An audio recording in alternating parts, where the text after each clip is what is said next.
প্রিয় দর্শক, সারা দুনিয়া এখন কিন্তু একটা আতঙ্কের মধ্যে রয়েছে। দুনিয়ায় পরিস্থিতি কোনোভাবে এটাকে আপনি স্বাভাবিক বলতে পারবেন না। মানুষের মধ্যে আতঙ্ক, তাহলে কি তৃতীয় বিশ্বযুদ্ধ শুরু হয়ে যাবে?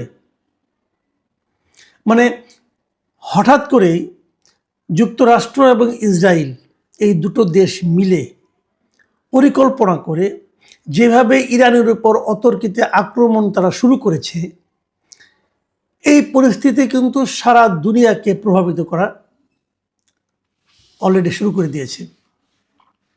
অনেক জায়গায় তেলের দাম বেড়ে গেছে, অনেক জায়গায় বিমান চলাচল তো প্রায় অর্ধেক বিমান চলাচল বন্ধ। সারা দুনিয়াতে কোথাও কেউ যেতে পারছে না। মধ্যপ্রাচ্যের সঙ্গে আমাদের দেশে বিমান চলাচল প্রায় বন্ধ, দুই একটা জায়গা ছাড়া। এবং কে যে নিরাপদ থাকবে, কে যে নিরাপদ থাকবে না, সেটাও বোঝা যাচ্ছে না। প্রবাসী বাংলাদেশিদের বেশ কয়েকজন, যারা নাকি আপনার সংযুক্ত আরব আমিরাতে ছিলেন, অথবা যারা কাতারে ছিলেন, এরকম বাহরাইনে ছিলেন, এরকম অনেক বাংলাদেশিও মারা গেছে। মানে যুদ্ধটা এখন আর এক জায়গায় থেমে নেই। এই পুরো ঘটনার পেছনে মূল কারিগর কে? কাকে আপনি ভিলেন হিসেবে চিহ্নিত করতে পারেন? এইটা চিহ্নিত করতে কোনো কষ্ট করতে হয় না। Villain Donald Trump, villain Benjamin Netanyahu, যিনি নাকি ইসরায়েলের প্রধানমন্ত্রী। এরা হলেন গিয়ে মূল ভিলেন।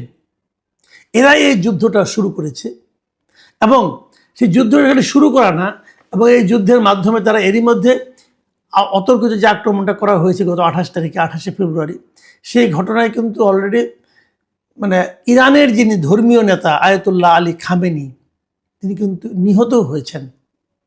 আপনি একটা জিনিস ভাবেন, একটা স্বাধীন সার্বভৌম দেশ, সেই দেশে যিনি প্রধান, সরকার প্রধান অথবা যিনি ধর্মীয় প্রধান, মানে মূল যে লোকটা পুরো দেশকে যে পরিচালনা করতেছেন, তাকে আপনি বিদেশ থেকে, অন্য একটা দেশ থেকে এসে মানে আপনার আক্রমণ করে তাকে মেরে ফেলবেন, এটা পৃথিবীর কোনো সভ্য রাষ্ট্র, কোনো সভ্যতা এটাকে গ্রহণ করতে পারে? কিন্তু এখন কিন্তু তাই হচ্ছে। মানে সভ্যতা যেন নতুন করে লেখা হচ্ছে, যে কোনটা সভ্যতা কোনটা সভ্যতা না। ভেবে দেখুন একবার, এই যুদ্ধে এরই মধ্যে যুক্তরাজ্য, মানে ব্রিটেন, যা নাকি পৃথিবীতে প্রথম সভ্যতার কথা সারা দুনিয়ায় বলে বেড়ায়, তারা কিন্তু অলরেডি যুক্তরাষ্ট্রের সঙ্গে যুক্ত হয়ে গেছে। তারা যুক্তরাষ্ট্রকে সাহায্য করবে। মানে যিনি আক্রমণকারী, কোনো রকম প্রভোকেশন ছাড়া, কোনো ধরনের উস্কানি ছাড়াই যারা অন্য একটা দেশে আক্রমণ করে, সেই দেশের প্রেসিডেন্টকে অথবা সেই দেশের মূল যে সরকার প্রধান, যার কথা অনুযায়ী দেশ চলে, তাকে আপনি হত্যা করেন এবং বুক ফুলিয়ে সেটা আবার ঘোষণা করেন, তাকে এখন ব্রিটেন সাপোর্ট করছে। তো দুদিন পরে দেখবেন এরাই আবার আমাকে আপনাকে আসবে, জ্ঞান দিতে আসবে, সভ্যতা শেখাতে আসবে, বলবে যে সভ্যতা কাকে বলে, সিভিলাইজেশন কাকে বলে, আমাদের শেখাবে তারা। মানে কোথায় আপনি মানুষের নৈতিকতা, মানুষের মানবিকতা কোথায় আছে? যুক্তরাষ্ট্রকে আপনি যদি দুর্বৃত্ত বলেন, যে একটা দুর্বৃত্ত রাষ্ট্র, তাও কম বলা হবে। ওদের যে মন মানসিকতা, কয়েকদিন আগে দেখলাম ভেনেজুয়েলার প্রেসিডেন্টকে তার বেডরুম থেকে তুলে নিয়ে গেল যুক্তরাষ্ট্র, তার নাকি বিচার করবে। ভাবেন একবার, কার বিচার কে করে? অন্যের অনেক সমস্যা থাকতে পারে, পৃথিবীর কোন রাষ্ট্রের সমস্যা নেই বলুন? ইরানের সমস্যা থাকতেই পারে, ইরানের অভ্যন্তরীণভাবে নানা রকম আন্দোলন চলতেই পারে, কিন্তু সেই চলার জন্য তার বিচারের দায়িত্ব কি যুক্তরাষ্ট্রকে দেওয়া হয়েছে? অথবা ইরানের জনগণ, তারা কি ট্রাম্পের কাছে আবেদন করেছিল যে আমরা খুব কষ্টে আছি, আপনি এসে আমাদেরকে উদ্ধার করেন? দেখেন, শনিবার দিন আক্রমণ হয়েছে, এবং ট্রাম্প শনিবার দিন ভোরে সে আবার মানে বুক ফুরিয়ে কথাও বলে সে কি বলেছে? সে বলেছে যে এই অভিযানটির লক্ষ্য ছিল তেহরানকে পারমাণবিক অস্ত্র অর্জন থেকে বিরত রাখা এবং ইরানি শাসনের আসন্ন হুমকি নির্মূল করা। একটা উদ্দেশ্য ছিল। আরেকটা লক্ষ্য ছিল কি, যে শাসন পরিবর্তনও এই হামলার লক্ষ্যগুলোর একটি। মানে ইরানের শাসন ক্ষমতায় তারা একটা পরিবর্তন চায়। তো ইরানের শাসন ক্ষমতা কে থাকবে না থাকবে, এটা নির্ধারণ করার দায়িত্ব হলো ইরানের জনগণের। আপনি কে হে? আপনাকে এটা কে বলছে? দেখেন কত বড় মানে আপনার বেহায়া হতে পারে। এবং তিনি ইরানের জনগণের উদ্দেশ্যে বলতেছে, ইরানে যা নাকি এই খামেনি শাসনের বিরোধিতা করছিলেন, তাদের উদ্দেশ্যে উনি বলতেছেন যে আমরা শেষ করলে তোমরা তোমাদের সরকার দখল করে নাও। আরে বাপরে বাপ, ভাবেন মানে কি মহানুভব সে। উনি শেষ করে দেবে, তারপরে তোমরা দখল করে নাও। এটি তোমাদের জন্যই হবে, প্রজন্মের পর প্রজন্মে হয়তো এটাই তোমাদের একমাত্র সুযোগ। মানে এই সুযোগটা যুক্তরাষ্ট্র এবং ইসরায়েল মিলে শুরু করে দিচ্ছে। দেখেন ইসরায়েলের যে প্রধানমন্ত্রী বেনিয়ামিন নেতানিয়াহু, উনি কি বলেছেন? উনি বলেছেন যে এই হামলা সাহসী ইরানি জনগণকে নিজেদের ভাগ্য নিজেরা নির্ধারণ করার সুযোগ তৈরি করবে এবং স্বৈর শাসনের জোয়াল সরিয়ে দেবে। মানে ভাব দেখে মনে হচ্ছে যে ইরানের জনগণের জন্য এই ট্রাম্প এবং নেতানিয়াহুর বোধহয় মানে মানে কষ্টের শেষ নাই। তারা মনে হয় এদের জন্য রাতে ঘুমাইতেও পায় না যে ইরানের জনগণ কি কষ্টে আছে। বাট মজার ব্যাপার হলো এই হামলার পরে কিন্তু ইরানের যে জনগণটা এতদিন ইরানের ভিতরে যারা আন্দোলন করছিল, তারাও কিন্তু এখন আর ইরানি সরকারের বিপক্ষে নাই। তারাও এখন কিন্তু মনে করছে যে এই আক্রমণের তাদের দিক থেকেও সরকারের সঙ্গে ঐক্যবদ্ধ হওয়া প্রয়োজন আছে।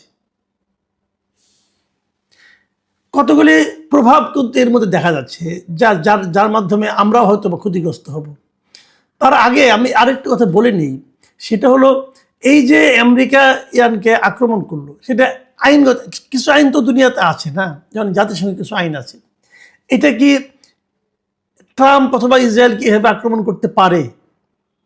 দেখেন জাতিসংঘ সনদ, যেটা সারা দুনিয়াতে একটা আছে আর কি জাতিসংঘের, যদিও এটা খুব মানে টানে না, কিন্তু একটা আছে তো, চক্রজ্জার খাতিরে তারা একটা করেছে। সেখানে কিন্তু বলা হয়েছে স্পষ্ট করে যে কেবলমাত্র দুইটা ক্ষেত্রে একটা দেশ আরেকটা দেশের উপর আক্রমণ করতে পারে, দুইটা কারণে। কোন দুইটা কারণ? এক নম্বর কারণ হলো যদি জাতিসংঘের নিরাপত্তা পরিষদ আপনাকে আক্রমণ করার জন্য অনুমতি দেয়, যেটা সাধারণত কখনোই দেওয়া হয় না। আর দ্বিতীয়টা হলো যদি কোনো একটা রাষ্ট্র আপনাকে আক্রমণ করে, তখন আত্মরক্ষার খাতিরে আপনি কিন্তু তাদেরকে আক্রমণ করতে পারেন। তার মানে এবার যুক্তরাষ্ট্র এবং ইসরায়েল যে আক্রমণ করেছে ইরানকে, ইরান যে আক্রমণটা করছে এই আক্রমণটা বৈধ, কিন্তু ওদেরটা হলো অন্যায়, ওদেরটা হলো বেআইনি, ওদেরটা হলো অবৈধ।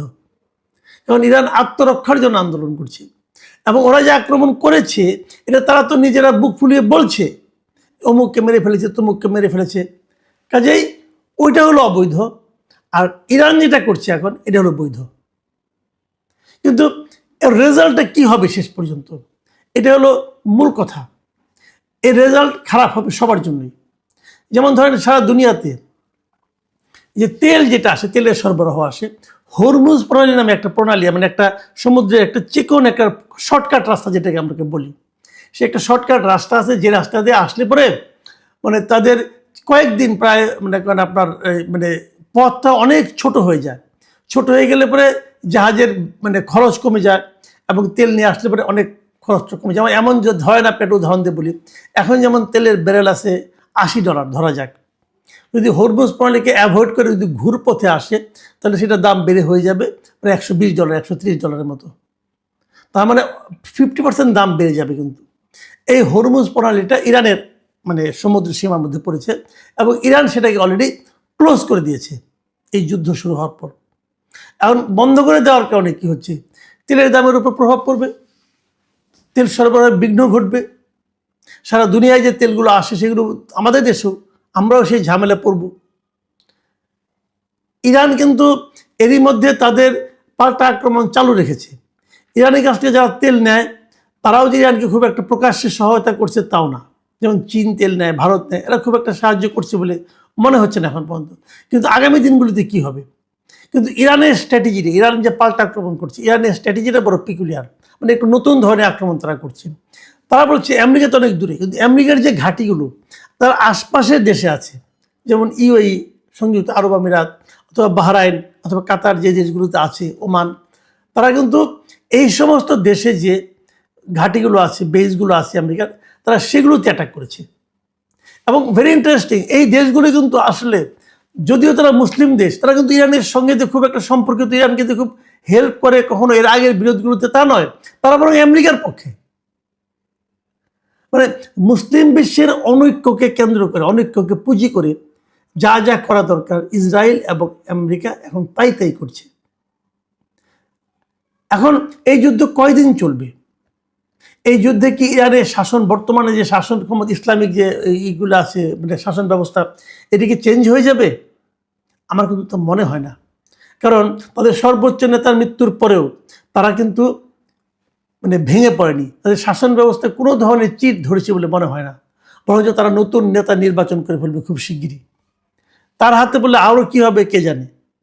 এবং ইরান যে আশেপাশের দেশগুলোতে মার্কিন ঘাঁটিতে আক্রমণ চালাচ্ছে, যদি এটা তারা অব্যাহত রাখে, তাহলে এই দেশগুলির ভূমিকা কী হবে সেটা নিয়েও কিন্তু সামনে নানা ধরনের কথা হতে পারে।